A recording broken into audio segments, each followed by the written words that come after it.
बिस्मिल्लाहिर्रहमानिर्रहीम। अस्सलाम वालेकुम व्यूवर्स। अगर आप सस्ती और आसान बेकिंग सीखना चाहते हैं तो आप बिल्कुल ठीक जगह पर आए हैं।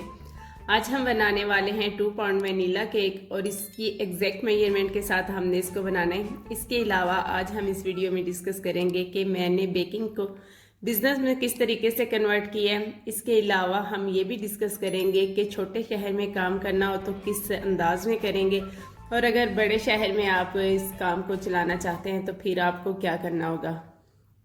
आई होप कि वीडियो आप लोगों के लिए हेल्पफुल रहेगी। अगर आपको पसंद आए तो लाइक शेयर ज़रूर कीजिएगा। चैनल पे नहीं है तो सब्सक्राइब कर दें। तो चलिए विदाउट एनी वेस्टिंग टाइम हम अपनी वीडियो को करते हैं स्टार्ट। यहाँ पे हम 2 पाउंड वनीला केक बनाने लगे हैं। वनीला केक थोड़ा लाइट वेट होता है, इसलिए मैंने 4 अंडों से ही बनाया है और इसे मैं 6 इंच के केक पैन में डालकर इसे पतीले में बेक कर लूँगी। ये स्पंज मैं आप लोगों के साथ बहुत दफ़ा शेयर कर चुकी हूँ, लिंक मैं डिस्क्रिप्शन में दे दूँगी। कप मेजरमेंट वाला भी और ग्राम मेजरमेंट वाला भी, आप जिसको फॉलो करना चाहें आप कर सकते हैं। मैं 2 पाउंड केक के लिए यही स्पंज रेडी करती हूँ। इसे 8 इंच के केक मोल्ड में बेक कर लेती हूँ अगर सिंपल में बनाना हो, और अगर हाइट पे बनाना हो तो 6 इंच के केक पैन में बेक कर लेती हूँ। मेरे कस्टमर्स को ये स्पंज बहुत पसंद आया है।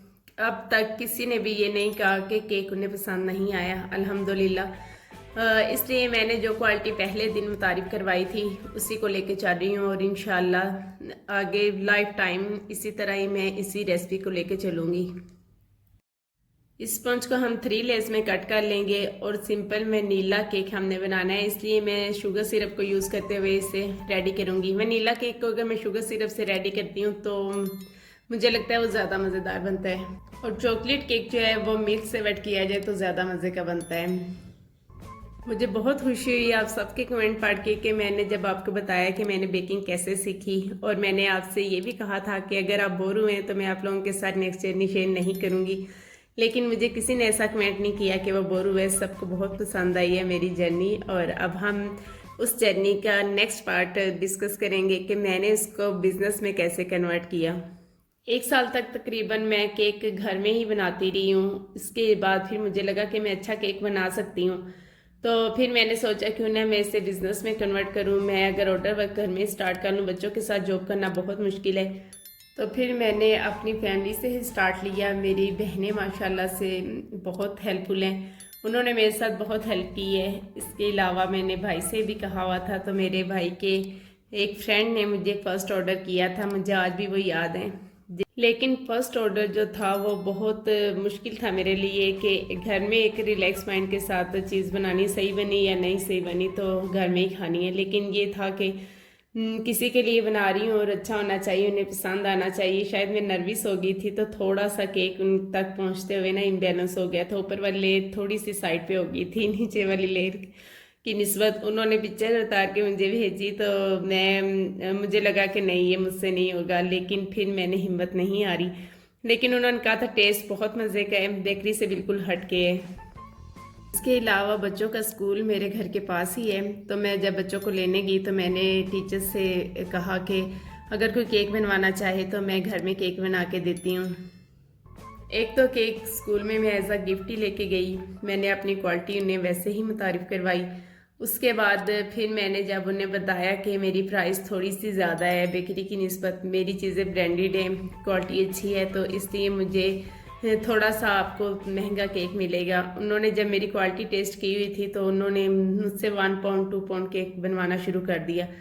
1-2 टीचर जो मेरी रेगुलर कस्टमर बन चुकी थी वो मेरे केक के अलावा और कोई केक नहीं खाती थी, लेकिन वो कभी कभार ऑर्डर करती थी। महीने में 1 दफ़ा 2 दफ़ा या 3 दफ़ा मुझे ऑर्डर मिलते थे, और मेरी जो क्रीम्स और चॉकलेट्स वगैरह ये पड़ी होती थी, और मुझे ये डर होता था कि ये एक्सपायर ना हो जाए, और फिर इनकी एक्सपायर होने की से बचाने के लिए मेरी बहनें मुझसे बनवा लिया करती थी।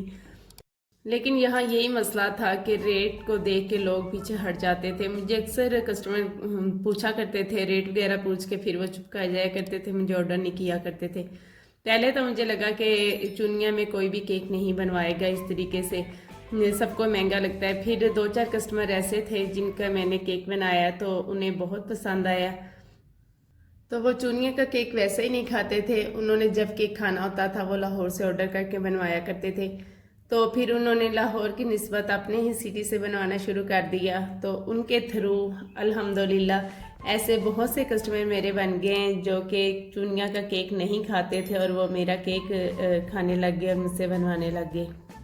1 साल तक तो मेरा इरादा मुकम्मल तौर पे बेकिंग करने का नहीं बना, क्योंकि कभी ऑर्डर मिलता और कभी नहीं मिलता, महीने बाद 2 महीने बाद। तो इस तरह से 1-2 केक के लिए मैंने क्या सामान मंगवाना, मैं सामान ही नहीं मंगवाती थी। मुझे यही लगता था कि यहाँ ये काम नहीं चलने वाला। फिर जब 2-4 ऑर्डर इकट्ठे मुझे मिल जाते थे तो फिर मैं सामान मंगवा लिया करती थी। इसी तरह चलता रहा सिलसिला। लेकिन 1 साल के बाद फिर ज़ाहिर है इंट्रोड्यूस होता गया, क्योंकि मैंने अपनी क्वालिटी नहीं छोड़ी। तो मेरी क्वालिटी जिसने भी खाई उसने आगे बताया और उसने कहा कि अच्छा केक यहाँ से आपको मिल सकता है। तो फिर मेरी पब्लिसिटी होती गई और लोग मुझसे जुड़ते गए। ये 3रा साल जा रहा है। 2 साल का जो वक्त है बहुत टफ था। अगर आप चाहते हैं कि आप बेकिंग करें तो आपको हिम्मत से काम लेना पड़ेगा, थोड़ा सा रिलैक्स माइंड के साथ, थोड़ा सा हिम्मत से। एकदम से लोग आपको नहीं पहचानते, आपको आहिस्ता आहिस्ता लोग पहचानना शुरू होते हैं। बस अपनी क्वालिटी पे फोकस करें और अपनी जो प्राइस है वो उस पर फोकस करें। छोटे शहर में रहते हुए आपको प्राइस पे थोड़ा कॉम्प्रोमाइज़ करना पड़ेगा। और अगर आप बड़े शहर में रह रहे हैं तो फिर जहाँ पे केक की प्राइस है 1000 रुपीज़, वहाँ पे आपको 800 में केक देना पड़ेगा अपनी पहचान करवाने के लिए। जब लोगों को वही चीज़ 800 में मिल रही है जो बेकरी से उन्हें 1000 की मिलती है, तो फिर वो आपकी तरफ अट्रैक्ट होंगे। इसके अलावा मैंने फ्री होम डिलीवरी रखा हुआ था। ज़्यादातर लोगों को अब तक मैं फ्री होम डिलीवरी ही करती हूँ, लेकिन थोड़े दूर इलाके जो हैं उन पे मैं कभी कभार चार्ज कर देती हूँ, क्योंकि पेट्रोल बहुत महंगा हो गया है। अगर मुझे लगता है कि नहीं मेरे लिए सूटेबल तो मैं उन्हें 100-200 रुपया डिलीवरी चार्जेस कह देती हूँ। ये भी एक बहुत बड़ी सहूलत हो जाती है। बहुत से कस्टमर हैं जो नहीं जाना चाहते, जो मार्केट से लाना उन्हें मुश्किल लगता है, वो आपको कॉल करते हैं और कह देते हैं कि इस टाइप का हमें केक बनाकर दे दें और हमारे घर पहुंचा दें। जब आप वो क्वालिटी उनके घर पहुंचा देते हैं तो आपके केक के आदी हो जाते हैं। फिर जब वो बाज़ार से लेके खाते हैं ना, तो फिर उन्हें पता चलता है कि उन्होंने क्या चीज़ मिस कर दी है। बाज़ार से केक मिल रहा है 700 का और आप दे रहे हैं 1000 का, तो फिर 1000 का केक खा के वो इंजॉय करते हैं, जबकि वो 700 वाला केक खा के 1000 की दवाई ऊपर से खाते हैं, क्योंकि वो सूटेबल नहीं होता। लो क्वालिटी की चीज़ें उसमें यूज़ की जाती हैं और लाजमी बच्चे बीमार हो जाते हैं। मेरे बच्चे तो बाज़ार का केक खाते ही बीमार हो जाया करते थे। बहुत से मेरे ऐसे कस्टमर हैं जिन्होंने मेरा केक खाया और उसके बाद दोबारा से मुझे ऑर्डर नहीं किया कितना अरसा, लेकिन जब उन्होंने कहीं और से ऑर्डर करके केक खाया है तो फिर उन्हें अंदाज़ा हुआ है कि मेरे केक में और उनके बाज़ार के केक में क्या फ़र्क था। तो फिर वो दोबारा से मेरी तरफ अट्रैक्ट हुए हैं और उन्होंने मुझसे केक बनवाना शुरू किया है।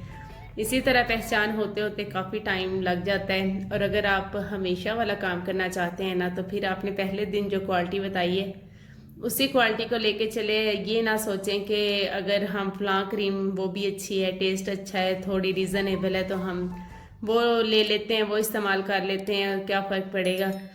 आपके कस्टमर ख़राब हो जाएंगे।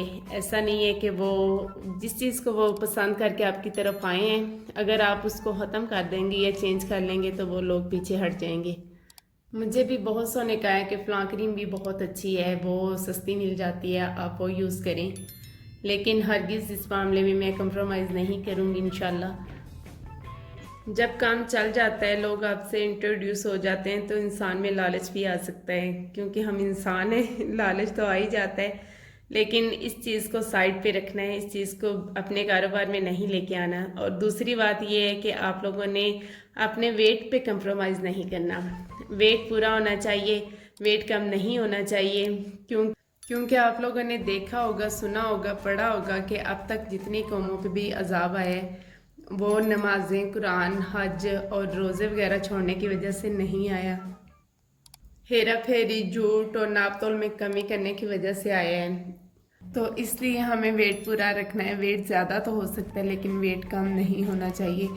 तो अब वेट की बात हो रही है, तो अब हम देख लेते हैं कि यहाँ पे मैंने बनाया वनीला केक, और ये 1 kg का मैंने केक बनाया है। 1 kg 1000 ग्राम होता है। अगर 2 पाउंड ले लें तो 900 ग्राम होता है। और मैं केक बोर्ड को बीच में नहीं लेके आती क्योंकि केक बोर्ड खाने वाली चीज़ तो है नहीं है, इसलिए उसका खाने वाली चीज़ के साथ वेट क्यों करना। तो फिर वनीला केक के लिए आपको 4 एग्स के साथ बना हुआ केक और उसके अलावा 1 कप या 1.25 कप क्रीम अगर आप इस्तेमाल करेंगे तो 1000 ग्राम का आपका केक रेडी होगा। वैसे तो आप 1 कप क्रीम से ही मैनेज करने की कोशिश करें, नॉर्मल केक जो है 1 कप क्रीम से बन जाता है। लेकिन अगर डिज़ाइनिंग वगैरह ज़्यादा है, अगर आपको लगता है कि आपके क्रीम का ज़्यादा इस्तेमाल होगा तो फिर आप जो स्पॉन्ज है वो 3 अंडों से कर लें। यहाँ पे आप देख सकते हैं कि मेरा यमी सा 2 पाउंड का केक जो है वो तैयार है। और अब हम इसका वेट भी कर लेते हैं। इस पर मेरी थोड़ी सी क्रीम एक्स्ट्रा लगी थी, लेकिन क्योंकि ये वनीला केक है इसमें ना तो मैंने गिनाज यूज़ किया है ना कोई पाइनएप्पल यूज़ किया है, इसलिए इसका वेट बिल्कुल मैनेज हो गया था। केक बोर्ड का जो मैंने वेट है पहले से किया हुआ है, केक बोर्ड 100 ग्राम से ऊपर का होता है। तो बेकरीज वाले केक बोर्ड के समेत ही वेट करते हैं, और अगर हम केक बोर्ड का वेट निकाल देते हैं तो 941 ग्राम 2 पाउंड से ज़्यादा का ही हमारा केक बना है। और आई होप कि आपको मेरी वीडियो पसंद आई है, तो इसे लाइक शेयर आपने करना बिल्कुल नहीं भूलना। चैनल पे नए हैं तो जल्दी से सब्सक्राइब कर दें। और नेक्स्ट वीडियो तक अल्लाह हाफिज़।